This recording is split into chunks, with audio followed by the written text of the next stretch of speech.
Hello students, मैं विशाल गुप्ता आपका teacher. इस वीडियो में मैं आपको क्लास 12 सब्जेक्ट मैक्रो इकोनॉमिक्स का चैप्टर नंबर 2 स्टार्ट कराने जा रहा हूं, some basic concepts of macro economics. ये स्टूडेंट्स इस सेशन की मेरी वीडियो नंबर 3 है मैक्रो इकोनॉमिक्स की।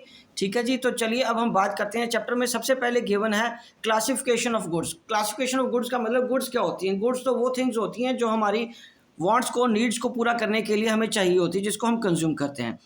सो क्लासिफिकेशन में क्या आएगा? Countless number of goods are produced and consumed in the economy. Different goods have different characteristics. बहुत सारी गुड्स हम प्रोड्यूस करते हैं इकोनॉमी में, ठीक है, और कंज्यूम भी बहुत सारी गुड्स होती हैं। उनकी कोई संख्या सीमित नहीं है, लिमिटेड नहीं है। और जो गुड्स होती हैं वो दो तरह से हम उसको डिफाइन या क्लासीफाई कर सकते हैं। एक है फाइनल गुड्स और इंटरमीडिएट गुड। दूसरा उसका क्लासिफिकेशन का तरीका है कंजम्पशन गुड या कंज्यूमर गुड्स और कंज्यूमर गुड्स। कंजम्पशन गुड का नाम जब भी आएगा तो इसका मतलब वो कंज्यूमर गुड्स भी हो सकती हैं। उसका दूसरा नाम है एंड कैपिटल गुड्स। तो हम सबसे पहले बात करते हैं कि फाइनल गुड्स क्या होती हैं। Final goods are those goods which have crossed all the boundary line of production and are ready for their final users. कि वो सारी प्रोडक्शन के प्रोसेस को पार कर चुकी हैं, अब उस पर कोई वैल्यू एडिशन भी नहीं होने वाला, वो फाइनल कंज्यूमर द्वारा कंज्यूम करने के लिए रेडी है। और उसके फाइनल कंज्यूमर्स कौन से हो सकते हैं? या हाउस होल्ड या प्रोड्यूसर्स हो सकते हैं, ठीक है। Accordingly final goods are often classified as final consumer goods and final producer goods. Final consumer goods are finally purchased by the consumer for the satisfaction of their wants. Final producer goods are finally purchased by the producers and are generally used as fixed assets in the process of production. Final producers are finally purchased by the producers, ठीक है। Final goods क्या होती हैं? जो finally purchase की जाती है producer द्वारा and generally used as fix assets, और फिक्स एसेट्स के रूप में वो यूज की जाती हैं in the process of production, ठीक है। तो इसका मतलब जो फाइनल गुड्स हैं वो दो तरीके की होगी, एक तो कंज्यूमर गुड्स और दूसरा प्रोड्यूसर गुड्स, ठीक है।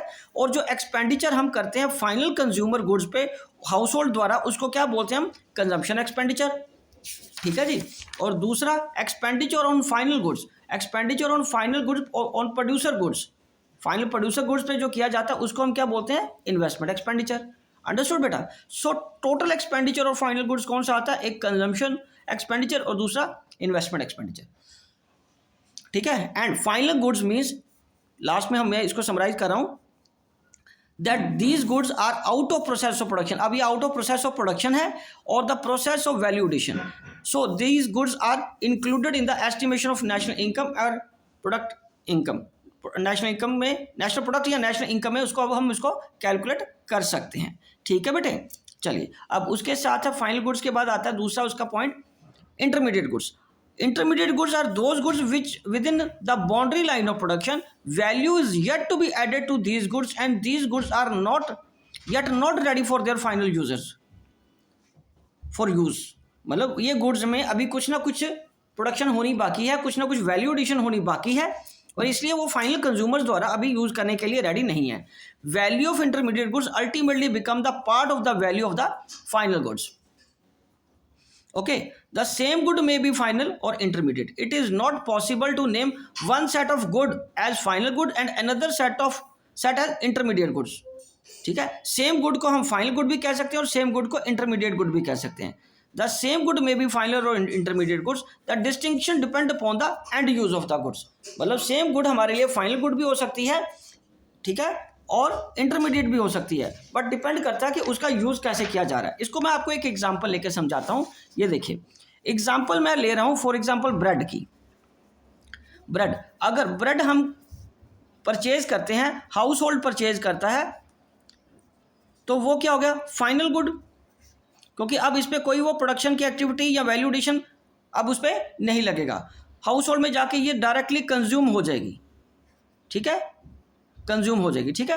और वही ब्रेड अगर कोई बेकरी वाला खरीद रहा है या स्वीट शॉप वाला खरीद रहा है, उसके पकौड़े बनाने के लिए या सैंडविच बनाने के लिए, ठीक है, या पकौड़ा बनाने के लिए, तो वो फाइनल गुड नहीं है, तब वो क्या है? इंटरमीडिएट गुड, क्योंकि अभी इसमें वैल्यू एडिशन होना बाकी है, ठीक है स्टूडेंट्स। तो चलिए, what matter is the end use of the goods while classifying goods as final और intermediate. what matter is the end use of the goods. It is to be checked what end use is to put to, कि मतलब ये देखना पड़ेगा हमें कि किस use में लाया जा रहा है. ब्रेड तो बिकी है, दोनों केसेस में ब्रेड बिकी है. हाउस होल्ड ने खरीदी है तो वो फाइनल गुड है, अगर बेकरी वाले ने खरीदी है उसको आगे इंटरमीडिएट गुड रहेगी उसके लिए, क्योंकि अभी उस पर आगे उसने एक्टिविटी करनी है प्रोडक्शन की. ठीक है जी. चलिए आगे हम बात करेंगे इसके. It is if it is used by the producer as raw material it is to be treated as intermediate good. तो ये एग्जांपल से क्लियर हो गया ना कि यहाँ पे बेकरी वाला या जो स्वीट शॉप वाला उसके लिए तो वो रॉ मटेरियल हो गया, उसके लिए क्या हो गया, ये रॉ मटेरियल हो गया. ठीक है जी. If it is purchased and resold by the producer it is to be treated as intermediate good, but if it is to be used as producer by as fixed asset it is to be treated as final good. एक चीज और यहाँ पे एक और मैं example दे रहा हूं. मान लीजिए आपने माइक्रोवेव ओवन खरीदा है. ठीक है जी. उसमें क्या है, अगर तो वो हाउस होल्ड वाले ने खरीदा है उसके लिए तो वो फाइनल गुड है, और यदि वो किसी बेकरी वाले ने खरीदा है तो उसके लिए भी वो फाइनल गुड है. बट यहाँ पे वो गुड उसके लिए वो फिक्स गुड है. क्या है, फिक्स गुड, जिसको हम फिक्स एसेट भी बोल सकते हैं. ओके जी. It is to be treated as final good, मतलब फिक्स गुड्स है और ये फाइनल गुड्स भी रहेंगे. फिक्स गुड्स या फिक्स एसेट्स भी हम इसको बोल सकते हैं. ओके. बेकरी वाला खरीदा तो उसके लिए फिक्स एसेट्स हैं. And of course goods purchased by the household for final consumption are to be treated as the final goods. ठीक है जी. तो इसका डिफरेंस मैं आपको समझा देता हूं दोनों का क्या है, इंटरमीडिएट गुड्स का और फाइनल गुड्स का. So these goods remain within the boundary line of the production and not ready for the use of the final users. Final goods के अंडर आ रहा point, these goods are outside the boundary line of production and are ready for the use by the final users. These goods are used as raw material. These are not used as raw material. उसके बाद these goods may be resold. These goods may not be resold. Value is yet to be added to these goods. Value is not to be added to these goods. It is called intermediate cost. It is called final expenditure. These goods are not included in the estimation of national product. These goods are included in the estimation of national product. ठीक है जी. ये simple है, इसका difference था. चलिए आगे बढ़ते हैं. आगे क्या है, consumer goods. Consumer goods are those goods, इसको हम कंजम्पशन गुड्स भी बोल सकते हैं. Consumption goods, consume, these are the goods which are directly use for the satisfaction of human wants. These goods are consumed by the household when purchased. Durable consumption goods which can be used for several years and relatively high value. For example, TV, washing machine. Semi-durable consumption goods which can be used for a period of more than 1 year or slightly more. These goods are not of high value. For example, clothes, furniture, crockery, electrical goods. Difference समझ लग गया. तो consumer goods होगी जो लंबे समय के लिए, ज़्यादा सालों के लिए हम इस्तेमाल करते हैं और उसकी ज़्यादा वैल्यू होती है, जैसे टीवी और वॉशिंग मशीन. और सेमी ड्यूरेबल जो 1 साल से ज़्यादा तक के लिए या थोड़ा सा ज़्यादा उसको यूज़ कर लेते हैं, जैसे furniture, crockery, clothes etcetera. Non durable goods are consumption goods which are to be use in the single act of the consumption for bread and butter. Okay. और उसके बाद क्या है, ये गलती से मेरे से कैपिटल गुड लिखा गया था, इसको नहीं करना अभी, पहले हम उसका पॉइंट कर लेते हैं सर्विसेज का. Services are those non material goods which directly satisfy human wants. ठीक है जी. उसके बाद कैपिटल गुड्स कौन सी होती हैं, capital goods are fixed assets of the producers. These goods are either used by the producer either for the replacement of fixed capital stock और addition to the capital stock. जहां तो वो पुरानी asset को रिप्लेस करने के लिए ले रहा है या नया एडिशन करने के लिए और एसेट खरीदने के लिए कर रहा है. एज कैपिटल एसेट्स और fixed assets are those goods which are repeatedly used in the production for several years and are of the high value. ठीक है जी. उसके बाद consumption goods and capital goods. So consumption goods और capital good में difference क्या है, simple सा पॉइंट है. Consumption goods lead to direct satisfaction of human wants and capital goods don't lead to direct satisfaction of human wants. दूसरा point, these are used by household for consumption and these are used by producer for production. So next क्या है, it is called consumption expenditure and it is called investment expenditure. Fourth point है, higher production of consumption good leads to higher level of welfare of the people and higher production of capital goods lead to the higher production capacity in the economy. तो simple से point है ये तो।